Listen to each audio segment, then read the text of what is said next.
वैश्विक व्यापार में शुरू हुए अमेरिका के टैरिफ वार में चीन ने भी बड़ा पलटवार किया है। चीन ने 10 अप्रैल 2025 से सभी अमेरिकी इंपोर्ट्स पर अतिरिक्त 34% टैरिफ लगाने की घोषणा की है। इससे पहले अमेरिका ने भी चीनी वस्तुओं पर भारी भरकम टैरिफ लगाया था, जिसकी प्रतिक्रिया में चीन ने ये कदम उठाकर विश्व में तहलका मचा दिया है। चीन के इस पलटवार ने वैश्विक व्यापार में टैरिफ वॉर की संभावनाओं को और बढ़ाकर चिंता पैदा कर दी है और अब माना जा रहा है कि दोनों देशों के बीच तनाव अब और भी ज्यादा बढ़ सकता है। America produces very little things. Okay, it's not like they produce a lot of things and that they sell a lot of things to the world. And it is not like they have actually improved their manufacturing capabilities and then imposed a tariff. So now that they produced quite a small amount of things, it is first going to impact the American export, whatever export that was happening in China. चीन ने America के सभी सामानों पर 34% tariff लगाने के अलावा medium और भारी खनिज निर्यात पर भी कंट्रोल लगाने की बात कही है, जो कि कंप्यूटर चिप्स, इलेक्ट्रिक वाहनों की बैटरी, एयरोस्पेस और डिफेंस इंडस्ट्री के हाईटेक प्रोडक्ट बनाने में इस्तेमाल होते हैं। इसके अलावा चीन ने स्वास्थ्य संबंधी चिंताओं के कारण चुनिंदा अमेरिकी पोल्ट्री सप्लायर्स से इंपोर्ट को रोक दिया है और ताइवान को हथियारों की बिक्री करने से जुड़े उल्लंघनों का हवाला देते हुए 27 अमेरिकी कंपनियों को अपनी व्यापार प्रतिबंध सूची में शामिल किया है। एक्सपर्ट्स का मानना है कि ये कदम रणनीतिक रूप से अमेरिकी अर्थव्यवस्था को प्रभावित करेंगे और बढ़ते व्यापार तनाव में और बढ़ोतरी करेंगे।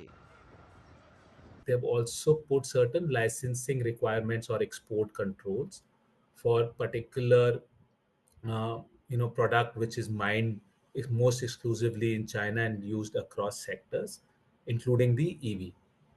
In addition to this, China has also proposed to start an investigation into medical imaging equipments, which US has a global competitiveness, and also halt the poultry imports from US into China. So beyond the tariff, these are some four measures also which China has taken, which has sort of now escalated.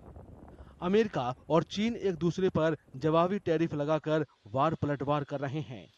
ऐसे में भारत इन दोनों देशों के tariff वार में खुद के लिए लाभ की संभावना तलाश रहा है। एक्सपर्ट्स का मानना है कि मौजूदा तनाव अलग-अलग क्षेत्रों में भारतीय निर्यातकों के लिए नए अवसर पैदा कर सकता है।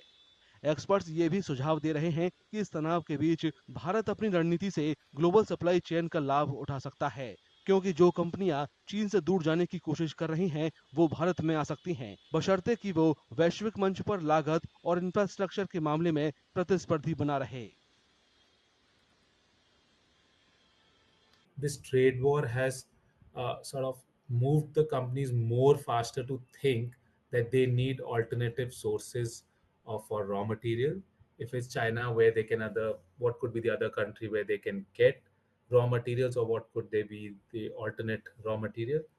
In terms of market, also companies are looking at alternate markets, and therefore, particularly if you look at India, what would be relevant is how fast we can look at new free trade agreements which we are wanting to enter into with EU and UK, so that the Indian companies get greater market access to some of these regions. Beijing और Washington दोनों ही अपने अपने फैसलों पर अड़े हुए हैं। ऐसे में सवाल ये है कि पहले कौन झुकेगा। हालांकि दोनों पक्षों के अधिकारियों ने बातचीत में शामिल होने की इच्छा जताई है, लेकिन तनाव कम करने के लिए कोई स्पष्ट रोड मैप अभी तक सामने नहीं आया है। फिलहाल वैश्विक बाजार और व्यवसाय परेशान हैं, क्योंकि वे इस टैरिफ वार से शुरू हुए आर्थिक गतिरोध पर करीब से नजर रख रहे हैं, जो फिलहाल कहीं से भी थमता दिखाई नहीं दे रहा है।